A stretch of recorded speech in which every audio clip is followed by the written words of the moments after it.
Bismillahirrahmanirrahim. Assalamualaikum warahmatullahi wabarakatuh. Nama saya Muhammad Ikhlas Utamami dari kelas D NPM 191000164 mata kuliah Hukum Islam. Saya di sini akan menjelaskan operasi ganti kelamin atau yang bisa disebut dengan transgender. Saya di sini akan menjelaskan tentang definisinya dulu. Secara etimologis, transgender berasal dari dua kata, yaitu trans yang artinya pindah dan gender artinya itu berganti jenis kelamin. Istilah lain yang digunakan dalam operasi bergantian kelamin ialah transseksual, yang merupakan terjemahan dari bahasa Inggris. Sedangkan secara terminologi, transgender atau transseksual diartikan dengan suatu gejala ketidakpuasan seseorang karena merasa dirinya tidak cocok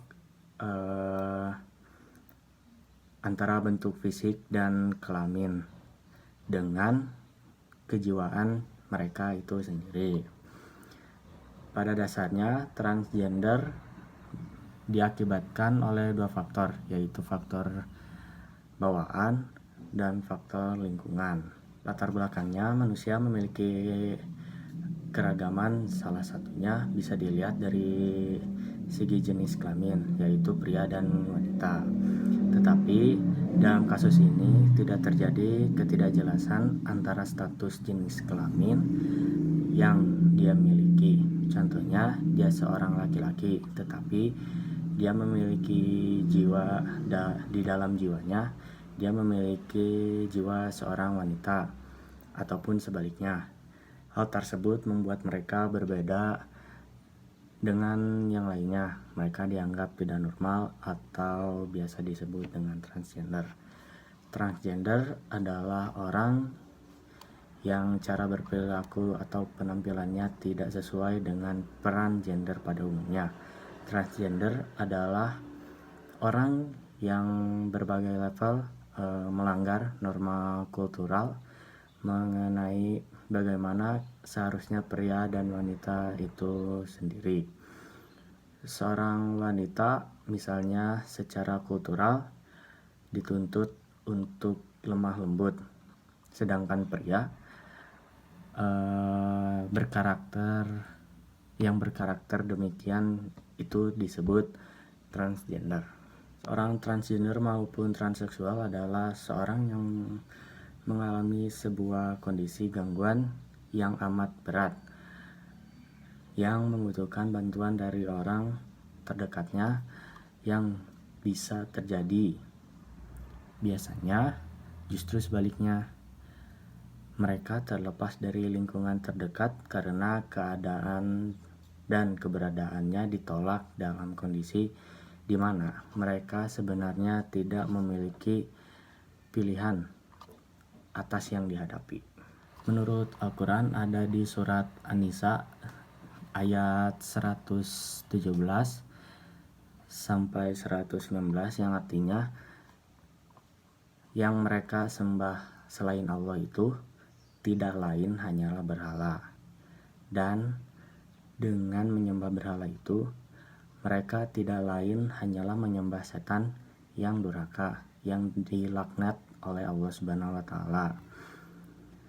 Dan setan itu mengatakan, saya benar-benar akan mengambil dari hamba-hamba engkau bagian yang sudah ditentukan untuk saya, dan aku benar-benar akan menyesatkan mereka dan akan membangkitkan angan-angan kosong pada mereka dan akan menyuruh mereka memotong telinga binatang ternak, lalu mereka benar-benar memotongnya, dan akan kusuruh mereka merubah ciptaan Allah, lalu benar-benar mereka merubahnya. Barang siapa yang menjadikan syaitan menjadi pelindung selain Allah, maka ia sesungguhnya menderita kerugian yang nyata.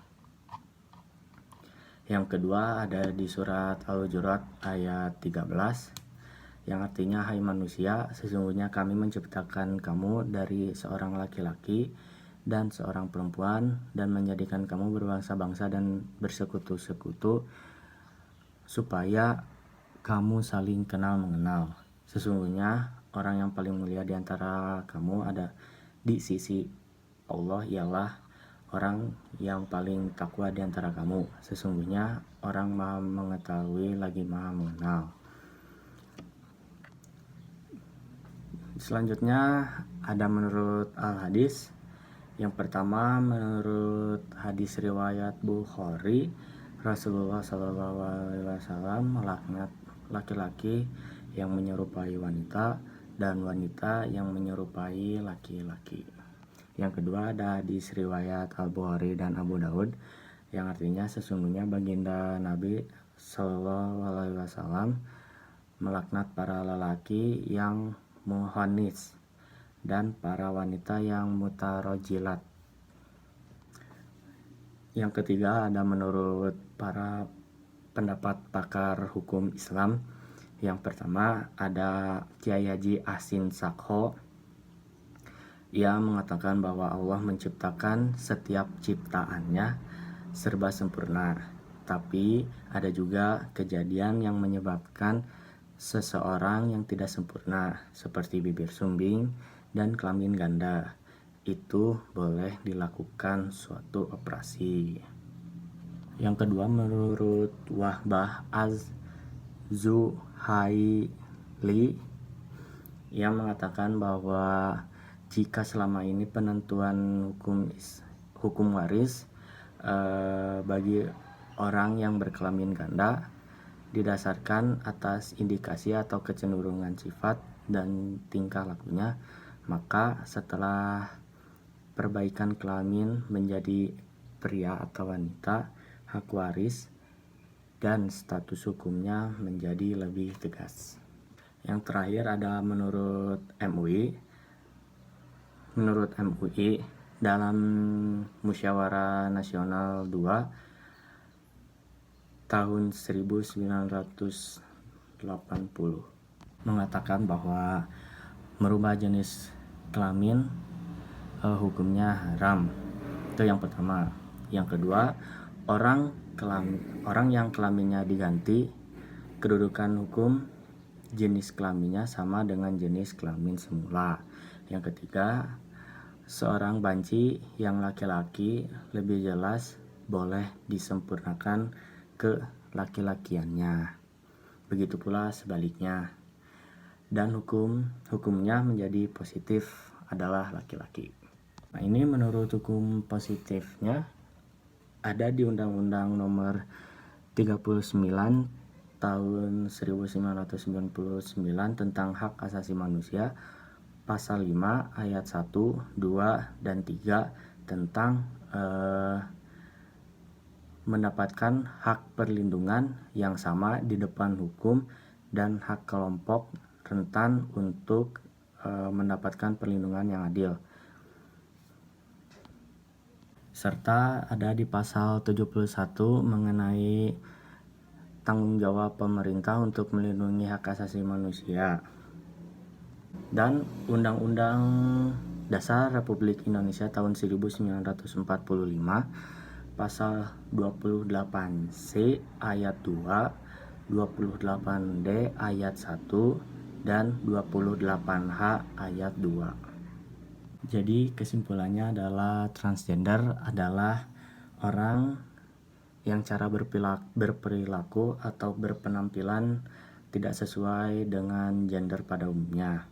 Transgender adalah orang yang berbagai level melanggar norma kultural mengenai bagaimana seharusnya pria dan wanita itu.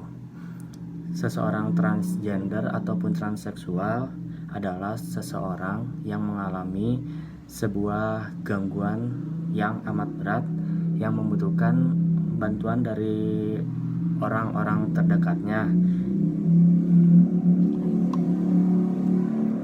Saran dari saya sebagai makhluk Tuhan, hendaklah saling menghargai kehidupan orang yang memiliki perbedaan, karena pada prinsipnya orang yang berbeda tidak meminta ketidaknormalan yang terjadi pada tubuhnya, tetapi sikap psikologisnya yang mempengaruhinya, dan mereka memiliki hak asasi manusia yang sama di mata negaranya.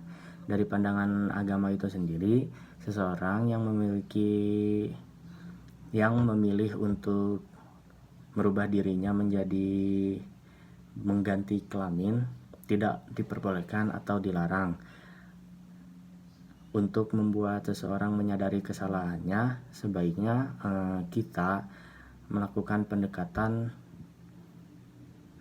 bukan menjauhi mereka. Terima kasih. Sekian presentasi tugas hukum Islam saya tentang transgender atau operasi pergantian kelamin. Terima kasih sebelumnya sudah menonton video ini. Wabillahi taufiq wal hidayah. Assalamualaikum warahmatullahi wabarakatuh.